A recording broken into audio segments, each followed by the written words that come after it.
Assalamualaikum warahmatullahi wabarakatuh.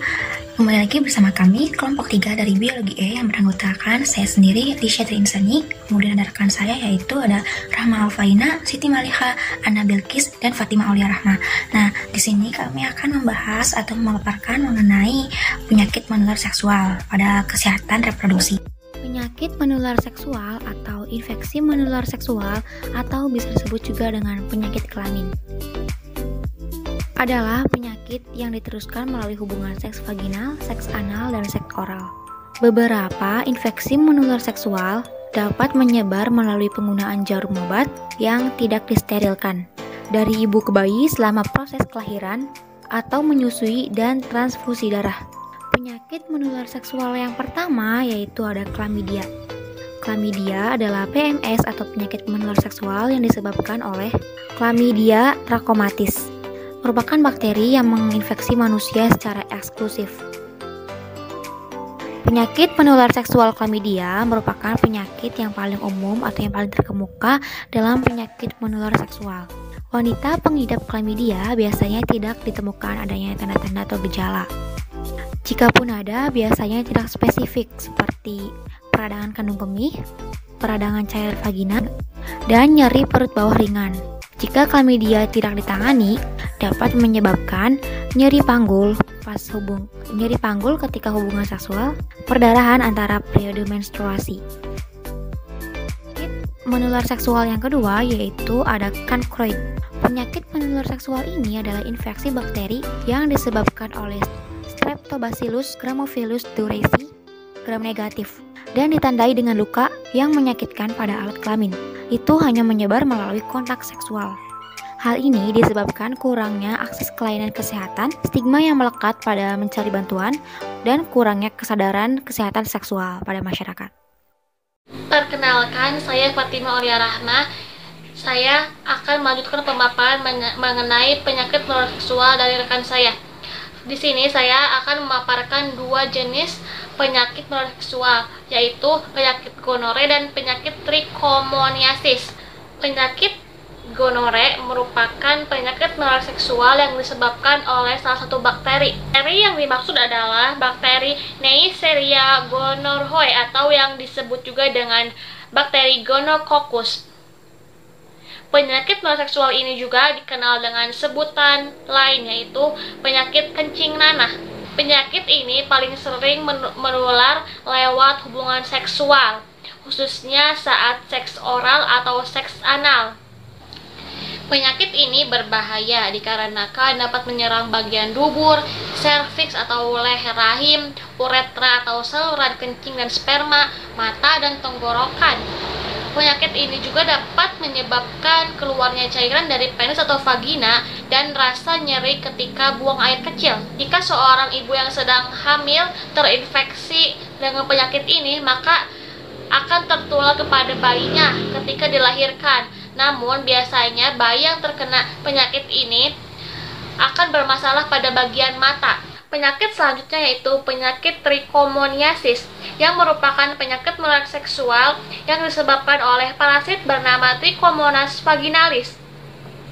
Penyakit ini dapat menyerang pria dan wanita, namun kemungkinan besar yang terkena penyakit ini adalah wanita.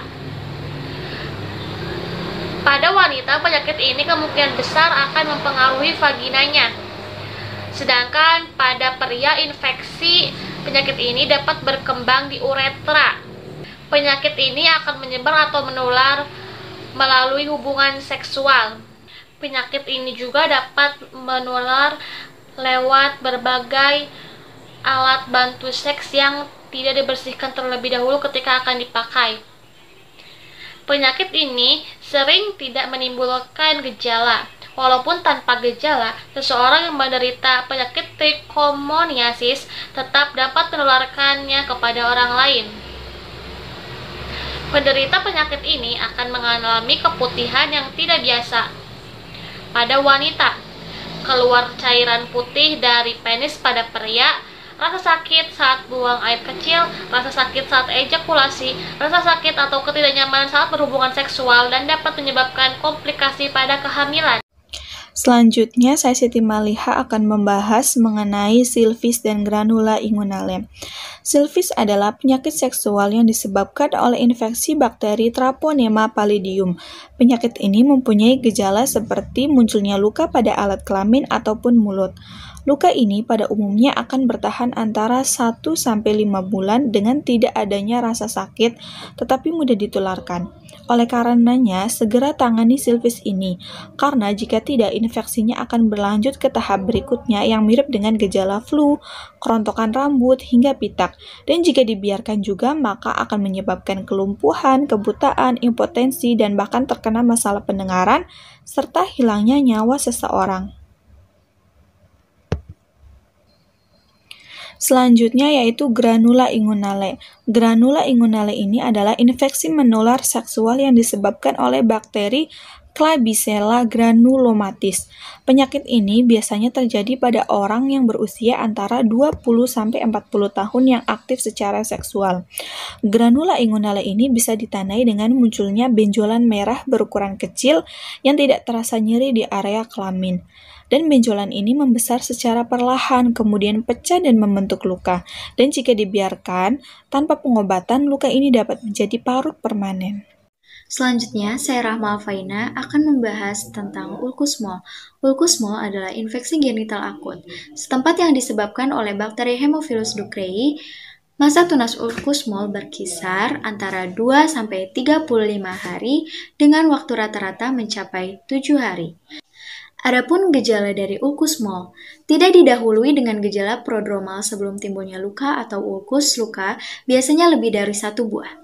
Nyeri bagian terutama bila terkena pakaian atau urin.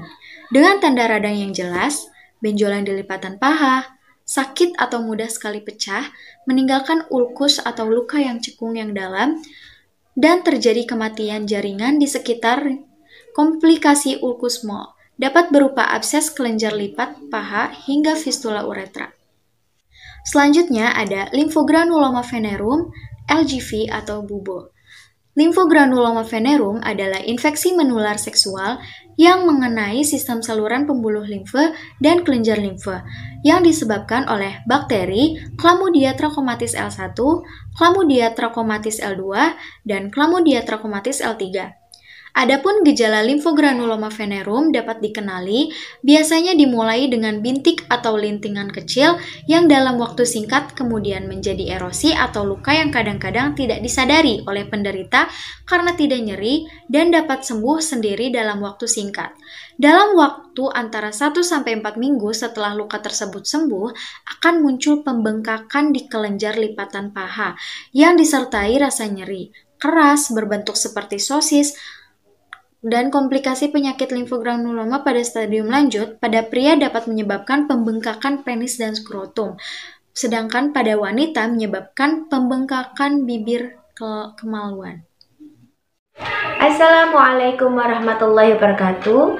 Perkenalkan, nama saya Ana Diksi Islami. Di sini saya akan melanjutkan materi mengenai penyakit menular seksual atau PMS. Itu yang ke-9. Ada molluscum contagiosum. Penyakit ini adalah macam penyakit kelainan yang disebabkan oleh toksivirus. Selain menular melewati hubungan seksual tanpa kondom, penyakit ini juga dapat menular melalui kontak kulit biasa seperti pinjam-meminjam baju atau handuk mandi. Gejala yang paling umum dari penyakit ini adalah kemunculan adanya kutil kelamin yang awalnya berbentuk lesi lunak dan terasa gatal.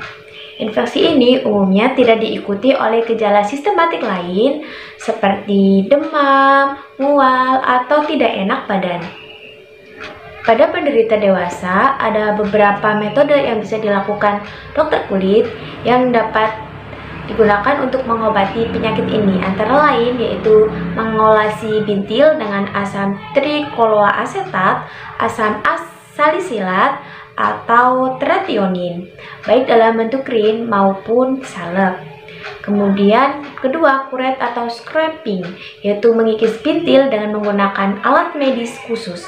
Yang ketiga yaitu terapi sinar laser, yaitu membakar bintil dengan menggunakan sinar laser. Yang keempat yaitu diatermi, yakni menghancurkan bintil menggunakan energi panas dengan terlebih dahulu diberikan bius lokal. Yang kelima yaitu krioterapi, yaitu membekukan bintil dengan menggunakan nitrogen cair. Penyakit yang ke-10 adalah Human Papillomavirus atau HPV. HPV dapat menular melalui kontak langsung dengan kulit penderita atau melakukan hubungan seksual dengan penderita. Sebagian besar infeksi HPV tidak berbahaya dan tidak menimbulkan gejala. Meski begitu, sekitar 70% dari kasus kanker serviks di dunia menyebabkan infeksi virus ini. Gejala HPV yang pertama ada kutil yang tumbuh di bahu, lengan, atau jari tangan.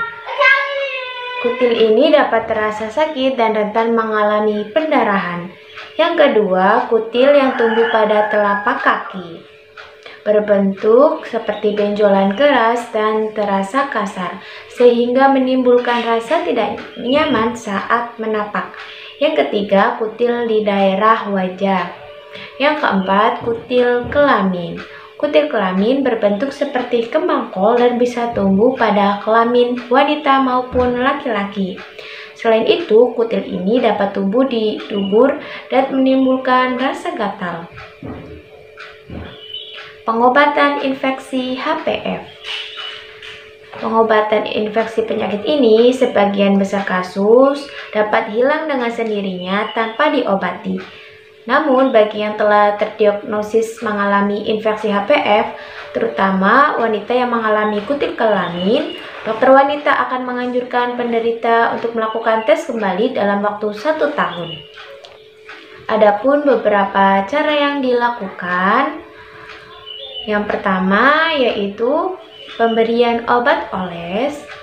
Untuk kutil di kulit, dokter dapat memberikan obat oles yang berisi asam salisilat. Asam salisilat sendiri berfungsi melapisi lapisan kutil secara bertahap. Yang kedua yaitu pengangkatan kutil. Terima kasih telah menonton video ini. Semoga bermanfaat. Wabillahi taufiq wal hidayah. Wassalamualaikum warahmatullahi wabarakatuh.